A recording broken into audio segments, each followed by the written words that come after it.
Hello, ladies and gentlemen, or whoever listens to our podcast. Maybe we have other, kind of in-between people. We're here to support you, too. This is the You, Me, and BTC podcast. I'm Tim Baker, and I'm doing the beginning of this episode again because Daniel doesn't feel like talking much to you. He doesn't feel like spreading any kind of New Year's cheer, which is when you'll probably be hearing this. Yeah, I hate all of you, so I just don't want to talk to you. And I also hate ice cream. I haven't introduced either of you yet. You can't talk. And we hope that you're bringing in the new year by dedicating an hour or so, probably less, to this podcast and starting your whole new year with remembering that you should be listening to us and that you should be donating to us and that this is a way to gauge your progress in life is as you're listening to us, and we want you to stay with us. Anyway, yeah, that's a good point. The more you listen, the better your life is. Yeah. I mean, we give good advice, we offer entertainment, relaxation, it's the whole 9 yards and everything. I hate that. What? Do either one of you know why it's the whole 9 yards? It has something to do with, I don't know, like a people war. I haven't introduced or yet. I don't know if it was like D-Day or Iwo Jima or something, and they fought for days and all they got was 9 yards. Oh, I thought it was for football. No. Okay. Yeah, I always thought it was for football too, and I thought it was supposed to be kind of ironic. Yeah, so did I. Or it was supposed to be like... I thought I heard differently, but I could be wrong. Anyway, we can't look it up because we have to be extra quiet. You guys are maybe getting a little bit more of a live action show. Oh, that yeah, doesn't make any just sense. like last week, and Yeah. Tim missed it. What did you miss that for, Tim? What were you doing last night? Or no, yesterday morning. Wait, yesterday morning? Yeah, me and John recorded the first one. I was at work all day. Yeah, well, screw you. You No, think I got work is stuck. more It was important than weird. this? What? You think work is more important than this? No, I just This didn't think is I was work, going to. Tim. No, I didn't realize I was going to get stuck. I got stuck there all day. People just kept on. There were a bunch of people out just trying to avoid their families after the holidays, returning gifts they didn't like. Anyway, yeah, you're right, I do Tim. wish I'd been here. It is another live-ish edition, live to tape anyway. I think that's what they call it in the radio business. No one cares. And- Anyway, this is Daniel Brown speaking with Oh me yeah, today. you've been trying to and introduce John us for Stewart, however long. who is... I didn't say you could introduce me. Yeah, but Daniel said I had to introduce both you. So I anyway, never said you had to do anything. you asked me and I agreed to do it. So you agreed to do that. Yes. With yourself. I have a lot of conversations like this. And see, this is exactly why conversations in my head aren't this confusing or going back and forth. People don't argue with me. It's a lot easier. Anyway, what's we're the going to plan? have a little bit more of a live show for you today. We're going to probably go back and do some news stuff, and I don't know why I'm saying probably because I'm pretty much here. John can start it Wait, right now. are we going to do some new stuff or some news stuff? We're going to do some new news that you need to know because, I was going to... Yeah, we figured since we're kind of doing live, we'll kind of replicate the YMB live style where we just have a couple news stories and just go one after the other and see what happens. So I guess that's where we're headed. See what happens. It just sounds like a recipe for an exciting show, doesn't it? It's true, completely Well, he's going to true. read this news story, and then he's going to read this one. And we're just going to see what happens. Anyway, John's going to kick us off, so you should probably Yeah. stop me and Tim from whatever we're doing right now. Yep. By the time this comes out, this might be old news. Oh, yeah, that's true. A week and a half. So keep that in mind. We're This is recording on the 29th of December. Yeah, this is recorded in advance because Daniel's going to be out of the continental United States for a couple weeks. Oh, yeah. But this is about Segregated Witness, which right now is kind of seems like it's the next chapter in the block size debate, although in a lot of ways it's not really that related to the block size debate, at least in my opinion. If you haven't heard, Segregated Witness is this proposal by Blockstream developer Dr. Pieter Woolley. I don't know how you say his name, but some people think it's gonna be a solution for the block size scaling stuff. It doesn't really have anything to do with scaling block size, though. What it really is basically cutting out signatures from transactions to compress transaction size. So rather than making bigger blocks, we just make the transactions smaller so that more can fit in this single 1 megabyte block that we already use. And yeah, I guess like the thing that people have been talking about is that it's kind of like a compromise, and it doesn't require a hard fork. It would be more of a soft fork kind of thing, less of a shakeup. Yeah. I have some other stuff to say about it, but what do you guys think about it before I get into anything else?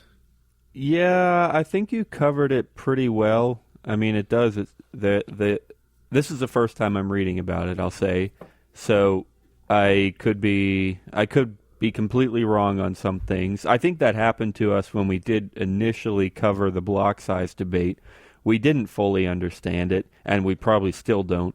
But anyway, I can try and say what I can try and say, and that is that. Isn't that inspiring? Yeah, no, it does seem like they're making the transactions smaller. I do appreciate the effort to just look at things differently. I think that's a big thing in any kind of problem solving. Like, everyone's arguing about how do we make the block size bigger, or should we or shouldn't we? And then all of a sudden someone's like, well, hang on a sec. Can we make transactions smaller? And I do appreciate at least thinking differently. I don't know a ton of technical stuff about how successful it'll be, but I mean, hey, he does say reducing the size by 47%. That's pretty serious. I actually wanted to bring that up because he says reduce the size by 47%, and then he says, in essence, we find that we have 40% more one-to-one transactions in the block size. I don't understand how that math works. Yeah, you should have twice as many. Yeah, you should have. It's shrunk by approximately 47%. Yeah, call it 50%. If you cut everything in half, you can fit twice as many. Yeah. Yeah, you're right. It is some sketchy math there. Yeah, but I guess he just like copied and pasted the same number. Also, while I was skimming over this, I read it earlier today. Above the quote, it says segregated witness. They left a G out. And as I was reading it, I thought that this whole time I had been saying segregated when it was actually segregated. And I was like, I was wondering why it was called segregated. And then I like read down further and it says segregated again. And I was like, oh, that's just a typo. It is segregated. Yeah. So the biggest thing there is that this is not the best article. Yeah. It's from Bitcoin Magazine by Jacob Donnelly.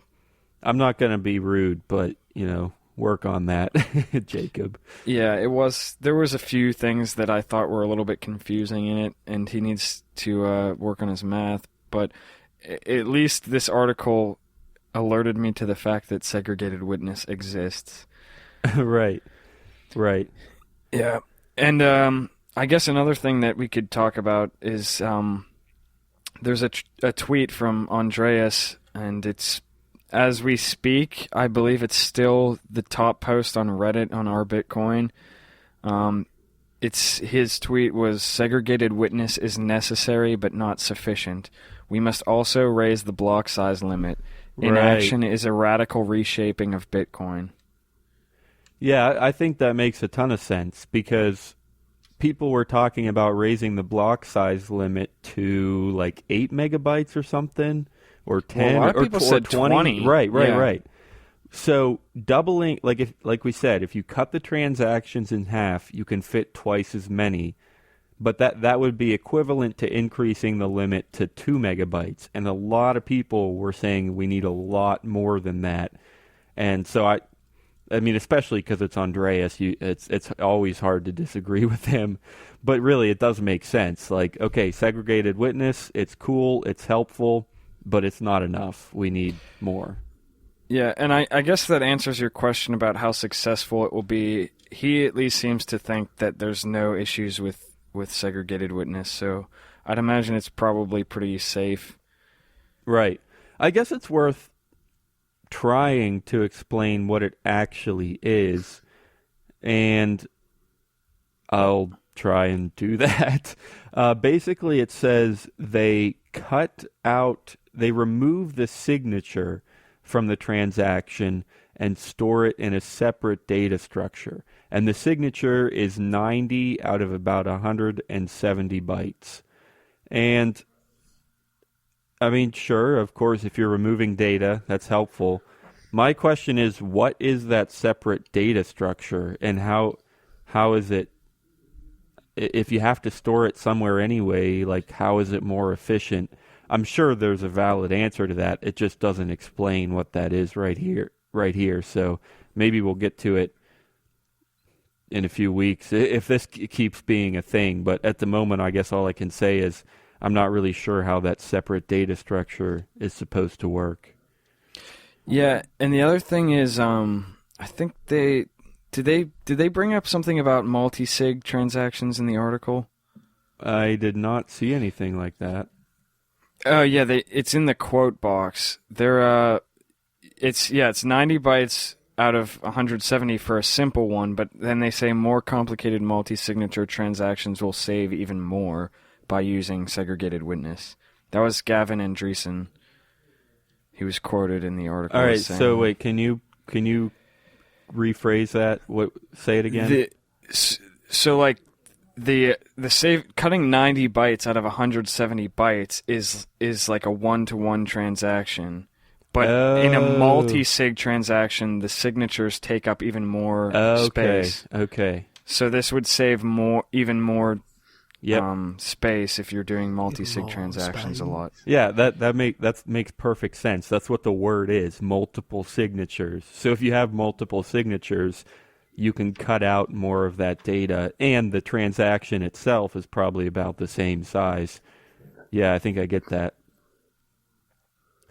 Cool. Well, yeah, like we said, it's... Can that cause any problems, like security-wise, by taking the signatures out of it? Yeah, that's honestly one of my biggest questions. I just don't understand it. Yeah, it really just depends. There may be nothing, but I don't know enough about it. Here's what I would say is I'm sure it couldn't be much if Andreas is behind it. I'm sure they have a plan to keep things okay, but I don't know what it is. And stay tuned, because I really want to get to that in a few weeks, because I want to figure it out. We don't have time right now, but I want to. Yeah. That's the first thing that I initially thought about it too. Like, how is that going to work? Right. Yeah, sweet. Well, we will, like I said, stay tuned and figure it out with us. Actually, by the time this comes out, it'll probably already be implemented. So anyway, I guess, should we move on, guys? And I guess we'll let Tim take it away with one of his articles. All right, let's do it. Go ahead, Tim. Oh, really? They're going to let me do it? Okay, cool. No, I'm making you do it, Tim. Oh, okay. You have to submit. Cool. No. Fuck your hierarchy of power. Wow. Excuse you. Oh, my God. Anyway, this is an article from Bloomberg View. It's by Mark Gilbert. So, it's cool to be able to pronounce the name. Yeah, that does not happen a lot with our articles. I never realized how often it is that we have unpronounceable names. Yeah. Anyway, the article title is Bitcoin won 2015. Apple ... did not. The yeah, title's and a it's little bit one. annoying. You can just say ellipses. WON. Bitcoin won.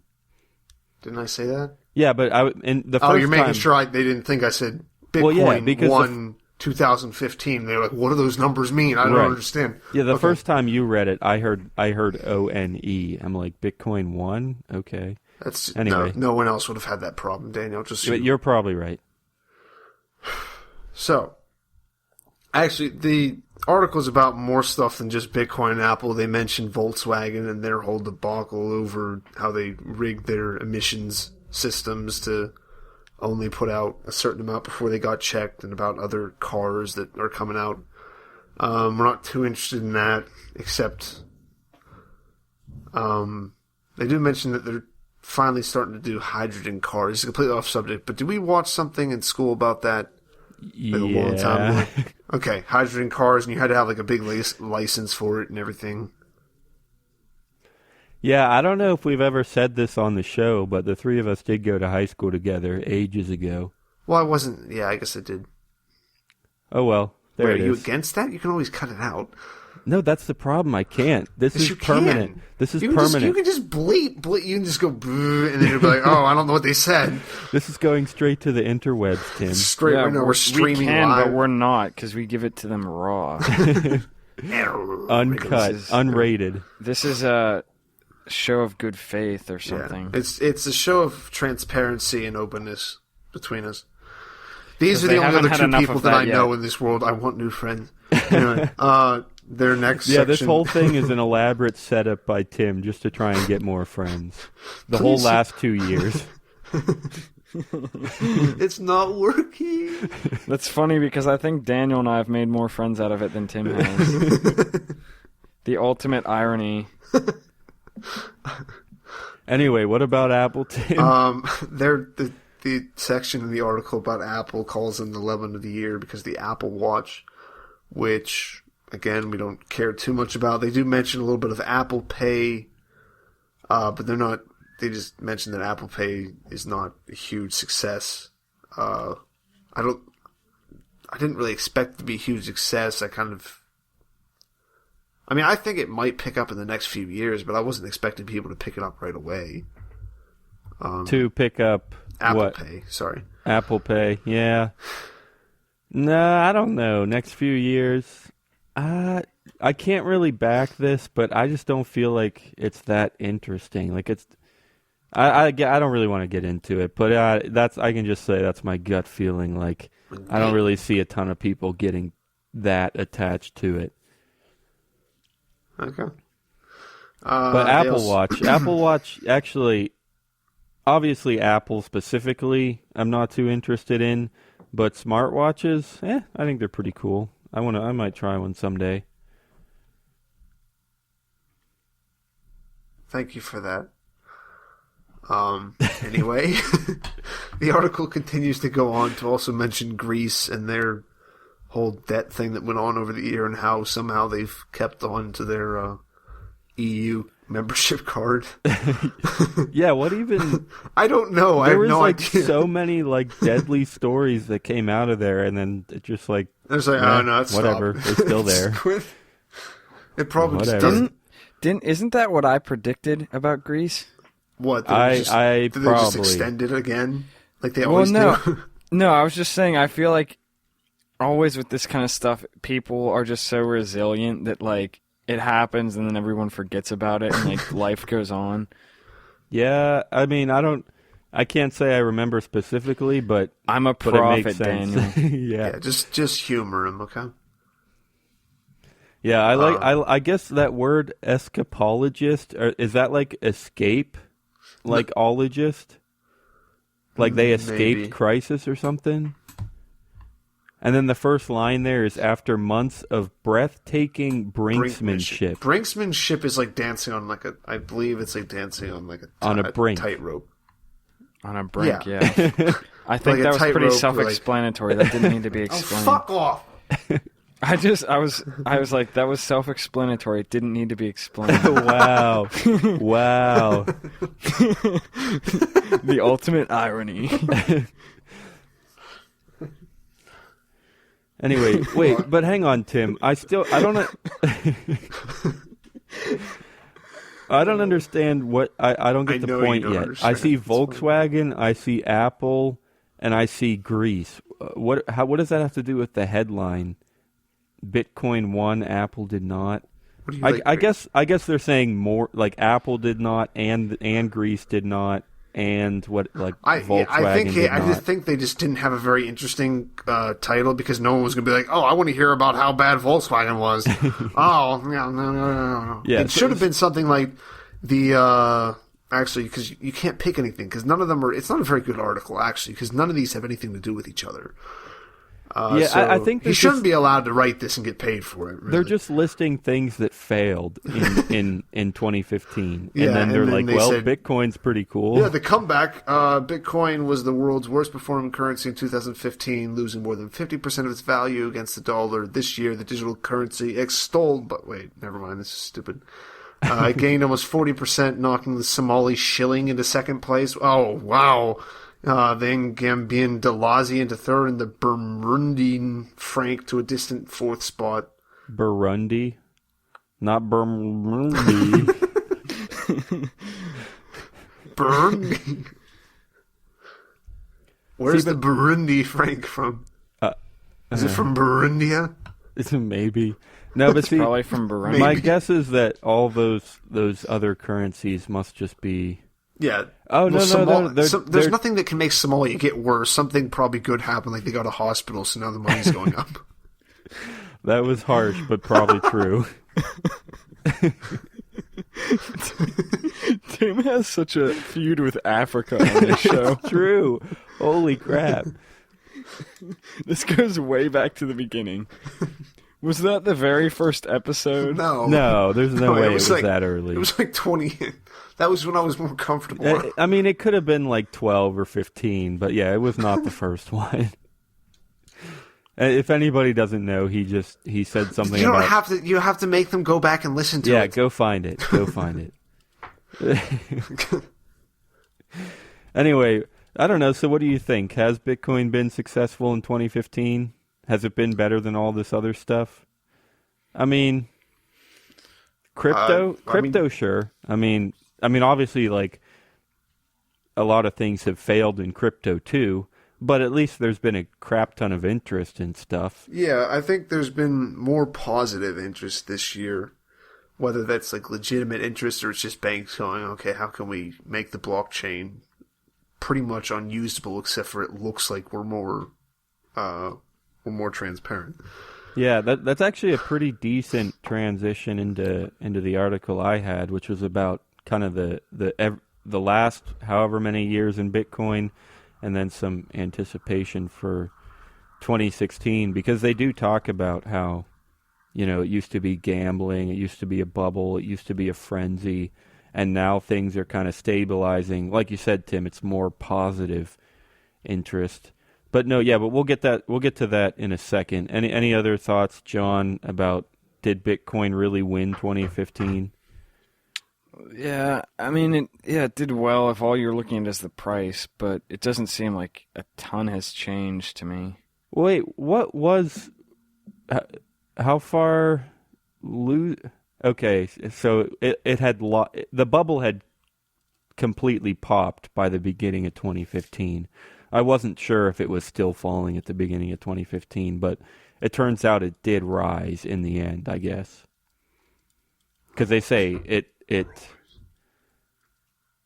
gained almost 40%. There you go. So, yeah, price definitely it's one.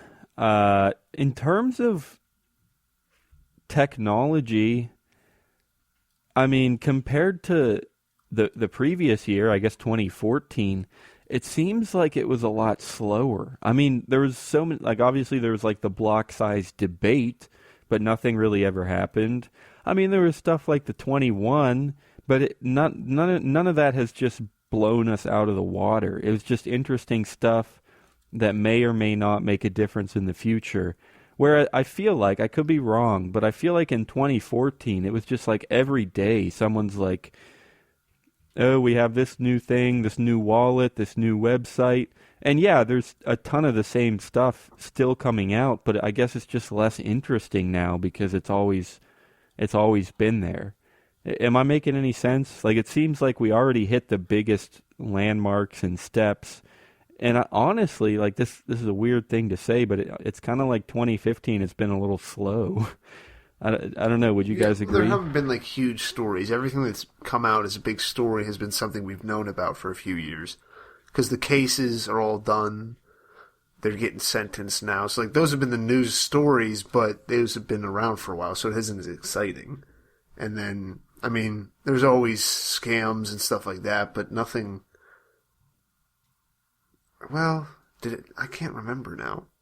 If anything big did happen. It's hard you to had tell. like a bunch of stuff went down the darknet. Yeah. Well, okay. Actually, let's just get into was this. Was that this year? Whenever that like 5 sites went down? No, White Thursday that we called it. No, that had to be last year.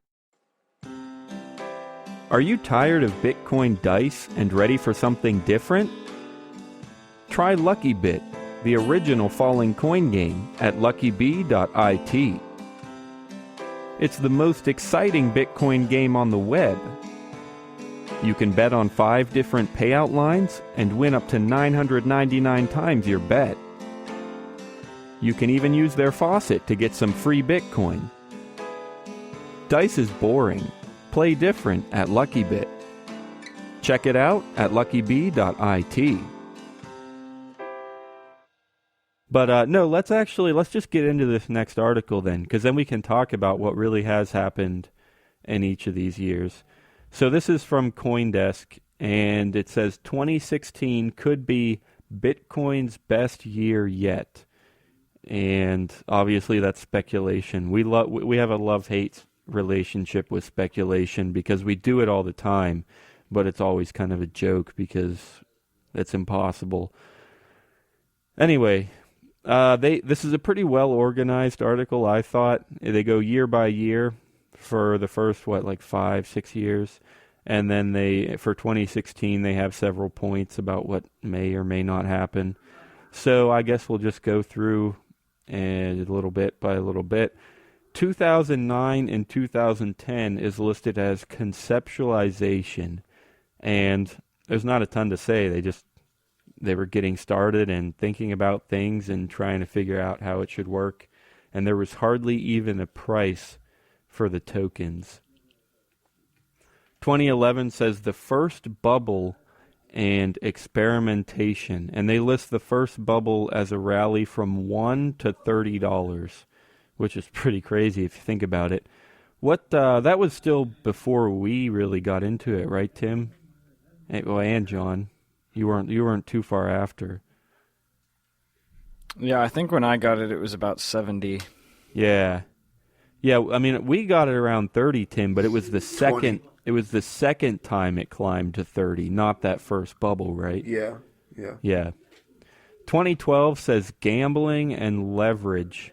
Gambling was a big one, and that's the kind of thing I was trying to say. Like, when we first started the show, gambling was just in a huge frenzy about Bitcoin because it was new and useful and easy, and there was like Prime Dice and everything, and there still is, and there's still new gambling sites coming out all the time. But I guess that's the problem, is like it's old news. Like they're part of it now, and it's not really that exciting when people realize, oh, you can gamble with Bitcoin. It's just already a thing. And then they mentioned Butterfly Labs, and it's the same way. Like, ASICs were a huge deal, but now there's better equipment all the time, and it's like, well, yeah, of course it's getting better all the time. Does that make sense? Did I explain that very well? I think so, yeah. 2013 says more mining frenzy, which we were part of that, right, Tim? That's when we got our. It could have been 2014. I don't remember exactly. I don't want to figure it out. But yeah, we did the same thing. Which reminds me, you should check out our video of us destroying our miner, our Butterfly Labs. Did it have a name, or was it just like the 30 gigahash? It wasn't like the Monarch or anything. It wasn't the Jalapeno. Yeah, it had to just be the 30 gigahash or something. Yeah, anyway, we blew it up and shot it with guns and burned it with fire and hacked it with axes. Yeah, that was actually pretty much exactly a year ago. So I think the link, I'll type it in right now. I think the link ymb.tc/BFL. That's a lot of letters, but if you think about it, it makes sense, and it does work. ymb.tc/BFL. Check out that video. And well, we put it to some of John's like hardcore screamo music. And Tim, you did vocals for that, right? Yeah. Yeah. Anyway, check that out. It's not screamo, Dan. Yeah. So people say it's death metal. People try to talk to you, and people will be like, "Hey, you into screamo?" And I've never said yes. I mean, I get what they mean, but I refuse to accept that. Everything that has attachment. screamo or screaming in it is not screamo. Anyways, I would agree with you if I knew anything about the actual definitions of those things, but I don't. So, yeah. Let's see. Where did I stop off? 2013 mining frenzy. 2014 was altcoin distractions. yeah. I was thinking about that one. We never really did get into any altcoins, did we? I mean, we bought some Darkcoin. We talked about Canacoin, but we never really got into any of them, did we? Never like seriously, but I feel like we talked a lot about like a lot of people we interviewed, and when I saw that I was like yes because of the conference. Like right. I just every single person at the conference like pretty much gave us a business card about their altcoin. Yeah, that's true. And that was summer of 2014. And then that's when Doge blew up, which even that one, like there was an entire community right around Doge. And I never even touched it. I talked about it. I said that it was happening and it was blowing up, but I never touched a Dogecoin. I never visited the Dogecoin Reddit or anything like that. I never did it. And even with Darkcoin, like I bought it because people said it was interesting, but I never once touched the community. And it's probably still sitting out there in one of my accounts somewhere. I have no clue where it went. Anyway. Did you guys both bought Darkcoin, didn't you? Yeah. Or no, now it's Dashcoin. I forgot they changed the name. It's Dashcoin now. But I didn't even know that, and yeah, I have some. yeah, I should be looking for that. It was like $100 worth. It's probably like $10 now, but anyway. All right, so here it is, 2015. Blockchain hype and maturing ecosystem. Blockchain hype, that's a good term. I mean, that's really what it's been all about this year. It's like away from Bitcoin and more into like, oh, hey, I'm a bank, I move money, can I use a blockchain? Or I'm a stock exchange, can I use a blockchain? And yeah, a lot of them have moved in that direction and been hyped about it and started working on projects. I mean, honestly, like I would venture to say that just about every single large financial firm out there is looking into blockchain and working on projects and stuff. Would you guys agree? Yep. I mean, it's like almost every week. It's like, oh, Visa is thinking about blockchain, or MasterCard just said that they started a blockchain research. It's just like every single week there's people doing that stuff. So this one, they actually did go into quite a bit of detail here. We don't need to hit all of it, but I don't know. The headline is pretty good. Maturing ecosystem. Yeah, I guess so. I guess actually, like the whole thing that this started with was we were saying like that it's been a slow year, right? And I think that actually fits with the maturing ecosystem, because as you mature, you're not going to have mining frenzies. You're not going to have altcoin distractions. You're not just going to have like leverage, speculation with leverage. You're not going to have bubbles. And we really did. We avoided a lot of that. I think the worst thing would be like the block size debate. But you know, and even, I guess, the blockchain hype, like there's a lot of people that are interested in it that might end up kind of failing, like the dot-com bubble in the end. But still, in general, we've kind of slowed down, we've kind of relaxed, we've kind of figured out what's going on. Would you guys equate that with the maturing ecosystem? Yeah.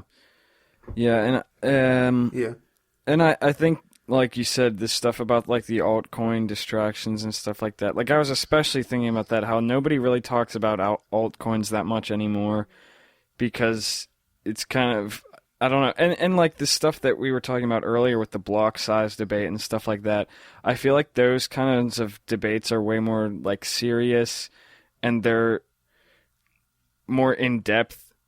I think it seems like the focus is getting more depth instead of breadth, if that makes any sense. Yeah, I think so. Just I mean, like I said, figure things out, solidify them before we just start frenzying into new things. I like that word, frenzy. Anyway, yeah. Any other thoughts on 2015 before we start speculating? All right, I guess I'll just jump into it. Number 1 for 2016. He says, here's what I'm expecting for the next 12 months. The Bitcoin network will scale. And he even mentioned Segregated Witness, which, yeah, we've talked about it. I would have to agree. I don't know if it'll be successful or not because there's the whole debate. There's risks on both sides of the block size and on whatever people try to do. It's going to be new. It's going to be different, and there's going to be a certain level of risk, but I think I would agree that it has to happen within a year. I mean, I haven't run the numbers myself, but that would be my guess. Any other thoughts? No? Yeah, not on that one. All right, number 2 then. Bitcoin will shine as a safe haven asset. Maybe. I don't know. Like I still feel like it's way too new compared to like gold or silver. I feel like it's way too new to actually be considered a safe haven. I mean, honestly, I tell people that all the time. Like, it's cool, but you have to understand it's brand new and we don't know what's going to happen. I've probably said that 100 times on the show. And so I would have trouble seeing it as a real secure safe haven asset within the next year. Well, yeah, I would agree with you, but in light of the article, what he actually says in the body is that he thinks there's going to be renewed volatility in global markets. And so maybe not as much that Bitcoin is going to become so secure, but everything else is going to start falling apart. Okay, yeah, I could absolutely see that. I mean, that kind of financial breakdown is stuff that people talk about nonstop, so I wouldn't commit to it, but I would not be one bit surprised if that kind of thing did happen, yeah. You've been hoping for collapse, I know. too, right? That's true. We talked about that a lot this summer. I do hope for collapse, so. Anyway, number 3, side chains will be appreciated as a major technical breakthrough. I guess. I mean, they're not really that new. They've been talking about them for probably about 2 years. So, okay. You got to read the body, Daniel, underneath. All right, go hit me with it. I think the part is more of being appreciated because he compares it to how people called Bitcoin a Ponzi scheme all the time in the early days. And he's saying that people don't trust side chains and they think they're dumb or whatever. And he's just saying that people will catch up to them, I guess. Okay. I could get that. I mean, I've never really had a problem with side chains. And I don't really know what side chains are currently being used or developed. So yeah, I don't know. I just don't know a ton, but I like the idea a whole lot. I know what the idea is, and I like it. So anyway, all right. So yeah, you guys read the body again while I read the headline, and then tell me what I got wrong. Number 4, commodity giants will get involved with Bitcoin mining. I think that's a yes. I mean, I've kind of just expected commercialization in mining for a long time. And, I mean, he does say commodities, electricity. There we go. See, this is me reading the body now. Yeah, I was going to say, no, Daniel, you got it all wrong, even though you agreed with him this time. Yeah. Let me tell you why the body says that he's an idiot. Does it? Does it really? No, I haven't, really processed it yet. Okay. Yeah, but no, that makes a lot of sense. I mean, especially when you think about electricity. Faced with a bear market in commodity prices, which implies a declining demand for electricity, some big primary sector companies will partner up with Bitcoin mining companies to provide them with legal framework and physical infrastructure. Yeah, I mean, it's going to be more profitable if you have a ton of resources and a big corporation maybe behind you. That's a kind of a question mark in Bitcoin as a whole, because that's what we try to avoid all the time. But it is true.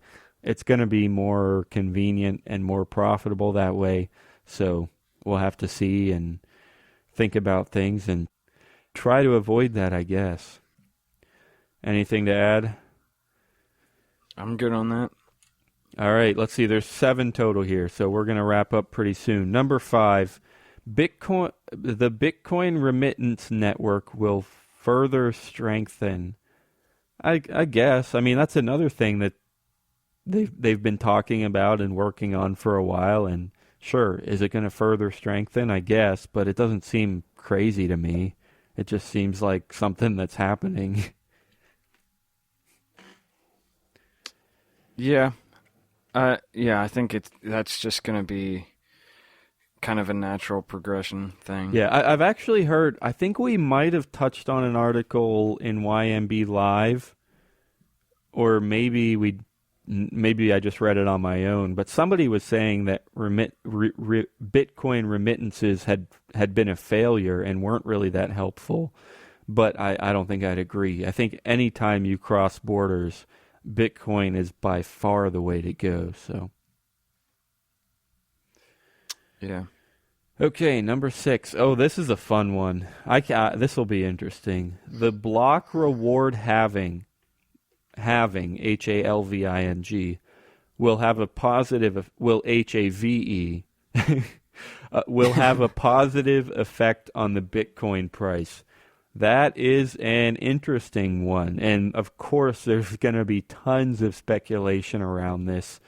And I remember we actually had a discussion about this episodes ago. I think it was on the show.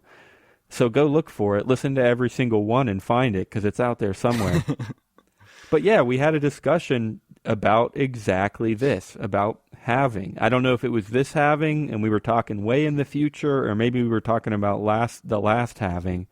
But I think at the time I remember saying, like, well, yeah, the supply is kind of going to get cut in half, but everyone is expecting it. Everyone knows it's going to happen.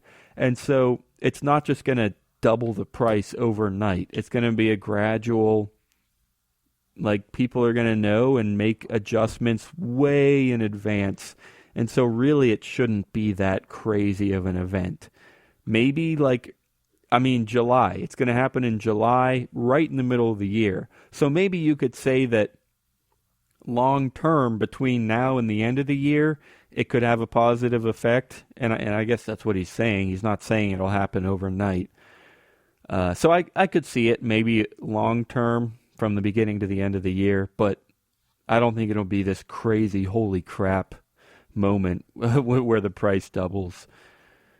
Actually, that I can see a little bit of a bubble right as it starts to happen, just because of speculation, because people are like, oh, it's coming. I need to buy Bitcoin and sell it right after the halving.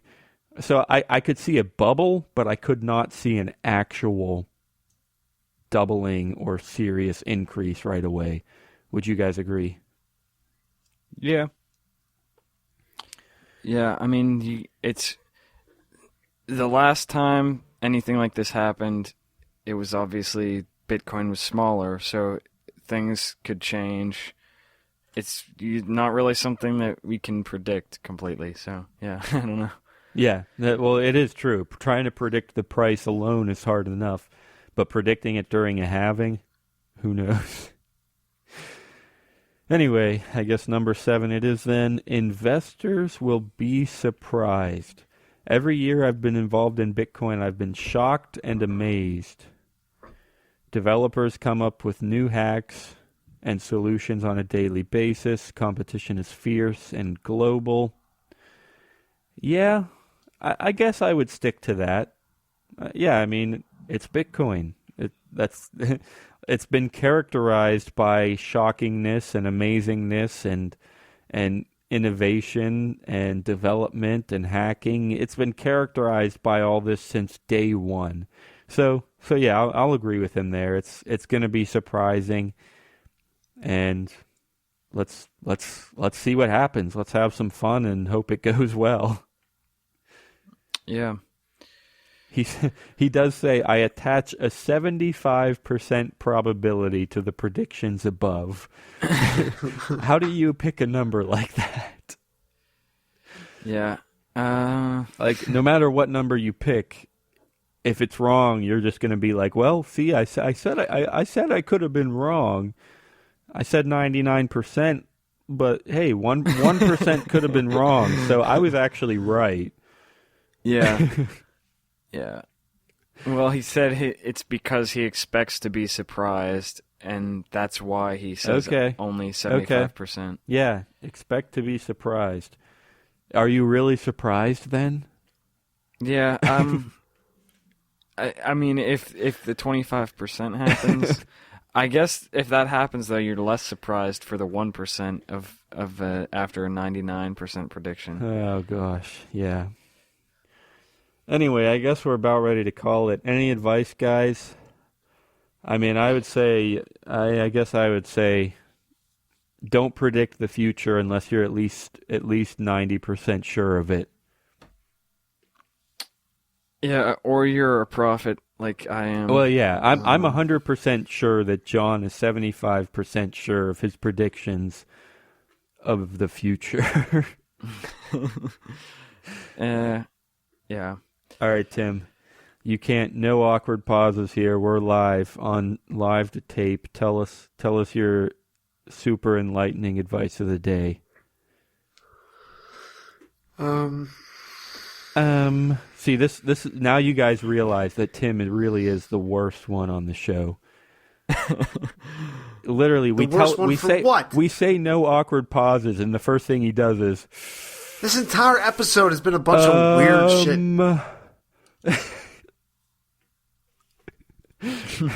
God. So your advice is I've given you so much extra time now.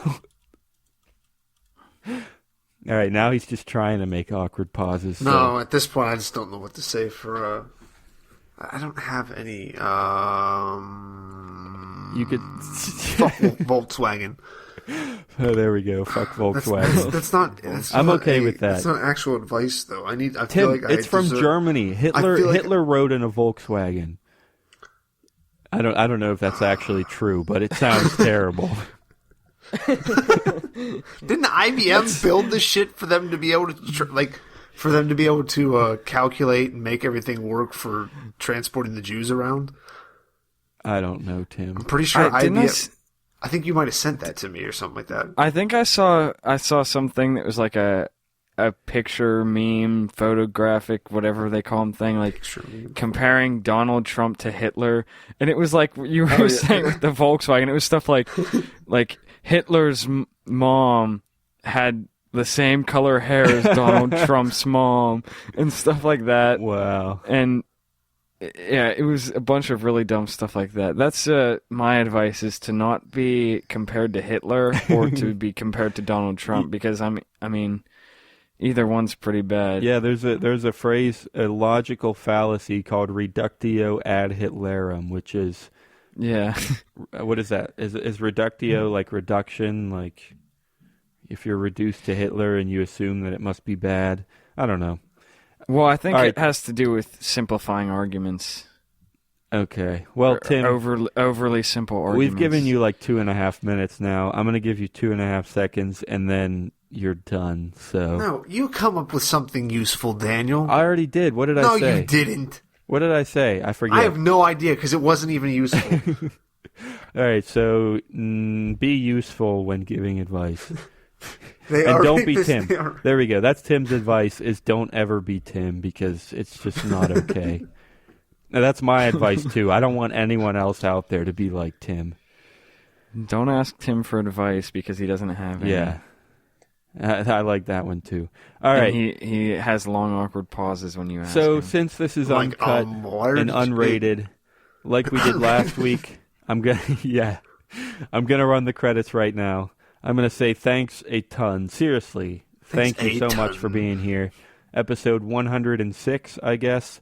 All of the music in today's show, as always, except for that one time we played Frozen. As always, all of the music in today's show you mean you. is from John Stewart. Any comments, John? Any kind words? Any just heartfelt feelings about your music that you need to share? Because you don't normally get to do your credits, or you never do. I always just say the music is from John Stewart, but you got to have something interesting to say about that. I You pour do your heart it. and soul into it. I do it, and it is put on the show after I do it. What were we talking about? Good Awkwardness? stuff. And Yeah. check out the website, btc.com, and do /BFL if you want to see that crazy, hardcore, not Screamo video with Butterfly Labs and guns and fire. And leave us So, a comment. Like, it's real hardcore. Yeah. That's what I would say about my music. It's not screamo.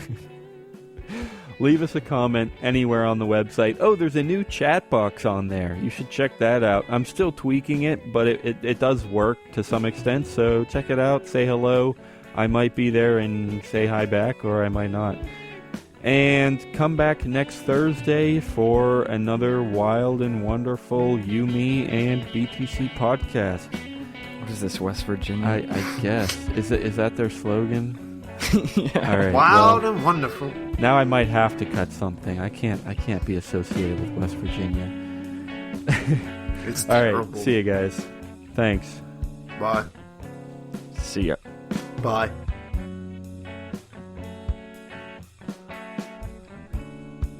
That was